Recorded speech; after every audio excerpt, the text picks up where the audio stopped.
One of our values is that we're coaches, we're not consultants. And I know it's really paramount for us of how we approach our partnerships and relationships with our pastors and the teams that we work with. But I think it's also a really good paradigm for leadership and how you lead somebody.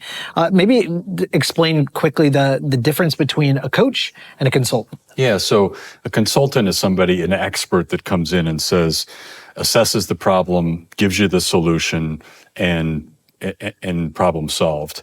I think a coach is somebody who believes everything that you need to solve the problem is within the person and the team that exists. So it's a matter of extracting, asking great questions, coming alongside, and using the talents and gifts that are already in place for the community or the application. So I think it's a different approach. It's not one is good, one is bad, but really coaches are more in a partnership role. It's like working with Tiger Woods has a swing coach in golf. Doesn't mean he's not a great golfer. He needs somebody to come alongside, see what he's doing, helping maybe with a different technique, but understanding what he's trying to do and helping get from here to there. That's really good. Yeah. There's that outside perspective that is seeing something that you can't see, that really does allow you to work on something that you might not even know exists. No matter how self-aware we are, there are just tendencies and habits that we're used to because that's just who we are. That's how we've always done it. And so to have that outside perspective, I think is so powerful. You mentioned something there is asking questions. Greg, this is something I know you're really good at. I don't know if you've practiced or not, or if it's just natural, but talk us through a little bit of your process or thought process when you're in a room with somebody and you know it's your responsibility to coach them. Yeah. I think that comes from so many experiences I've had of someone who I was leading or someone who I was coaching looking to me and asking, what should I do about blank? Tell me what is the solution to my problem? And I just can't help but when I hear that question, think in my mind, it depends. It depends on so many things. It depends on your context. It depends on who you are. It depends on what your goals are. And I think we do people a disservice when we just give them kind of surface level prescriptions for problems rather than helping them get to the roots of issues and understand the solutions that are actually the best fit for how they're designed or how their church is designed. So that was something I had to learn is I can give someone a quick answer and it might make them feel good for a moment, but it's not going to last because it wasn't the thing that fit their context. So I view questions as really the best tool to help someone else pull up out of themselves the thing that God has put inside of them. It's already there. A good coach is going to help them bring it out rather than just give it to them from the outside. And I think not only when you talk about it might not fit them, it's also, it may fit them, but it's going to be uncomfortable up front. And we always talk about, if it's not something that they've been a part of building and it feels like it has pieces of them and it's the thing that they really were passionate about that we've helped them shape, then they're going to hold on to that and do everything they can to make it work. Where if it feels like they seceded to a prescription, then the stick-to-itiveness of when it gets hard, it feels like people go, this doesn't work. Right. Let's go back to what we talked about doing. So I think some of it, we've had these conversations that sometimes it might be something where we have to, as coaches, we might know the perfect solution. We think this is, but it's like you have to resist because there has to be enough pieces of their ownership and their idea in it for them to really own it and drive it through the hard part of the process.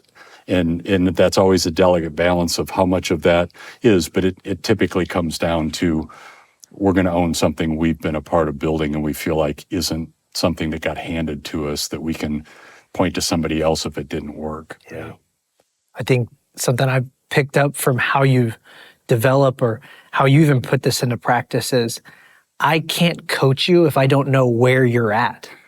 Like, I don't know your level of competency. I don't know your level of understanding. So just even by asking a few questions, it helps me level set, not like, why did you do that? But like, tell me why you did that. Tell me your thought process. It gives me a great place to build up from so that I know that there's a big gap or like you see everything I see, you're thinking of it the right way. Like it actually gives you opportunity to coach them or to celebrate them or to challenge them. By asking some of those frontline questions, you're now saying, okay, now I know what we get to work on together. And I think it's just so powerful versus like, here, just do this. Here, just do this. Here, just do this. Again, it's faster. It's easier. Yep. But like I think you said it so powerfully, it doesn't often stick. You'll lift your head up 3 years from now and be like, why am I the ones doing all the work? How come I have to be in every room? It's like you haven't taken the time to coach them, not to do what you do, consulting, but think the way that you think. And again, you might actually learn something along the way as a coach too, if you're helping them with that process. You mentioned earlier the word expert, and you were describing kind of how a consultant operates. And I think that's a powerful way to think about it, because if I am the expert in the relationship, if I'm leading a team and I'm the expert, I always have the answers. I solve the problems. I'm the smartest person in the room. Then at best, the people I lead will only ever maybe get close to my level of expertise, maybe, and probably not even there. But I think the flip with a coaching paradigm is I might actually help them go way further faster than I ever could in a given area, because it's not about my expertise. It's about me helping them unleash what God has put inside of them. Yeah. That's really good. Okay. But the reality too is there's a certain point in time where you said, okay, I've done the hard work. I've helped you understand the thought process. It's funny that you're asking this question. You want to ask me the question? Because No, I'm ready. Go ahead, because I know it's a pressure point. I know, because I'm more wired than maybe because I try to be the smartest person in the room. There's an ego thing there too. But at what point do you just throw them a lifeline? Like there's drowning out there, and it's like, I can lead you to the water, but I can't force you to. Yeah. I don't know what that saying is. It's like Make you drink. Make you drink. That's right. Yeah. I was going to say something about fishing, but it's like, at what point do you say, all right, I'm going to flip that hat around and I'm going to consult you on this piece or that point, or is there a turning point? Yeah, I think it's like, we say we're coaches, not consultants. That doesn't mean that we're never going to render an opinion, never going to give an idea. I mean, we're part of the collaborative, but to your point, it's it's in reserve. We try not to use that. But if somebody's stuck, it's just, in any development process, if I'm new at something or I'm trying to get something and you're just like, I'm going to wait till you get this. There is that point where it's like you can give a clue or an answer or an idea to keep it going, to resist that point of frustration. So I think that's often necessary. Or, for example, we try to, when we're trying to get somebody through a process and we're working together with them, where you might say, well, there's 3 or 4 different ways that can be done. And I like to say, this is how you might want to think about that, and these are the choices that you would have. Right. I'm not going to say you ought to, if it's A, B, C, and D, you ought to do B, but I might say, I think of it in these 4 different ways, and this is the reason for these 4 different applications. Yeah. And then if they pick one, we're back to ownership, we're back to progress. I haven't solved the whole problem, but we've gotten through an impasse that keeps us going. Yeah, I like that, because again, consultants, there's a dependency model with that.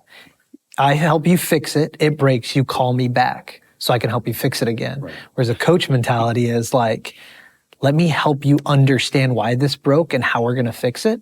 And then if it breaks, you understand all the moving parts and pieces, and you were part of the original process, so you could fix it again. Yeah, I mean, as you always say, if it breaks or if it's growing.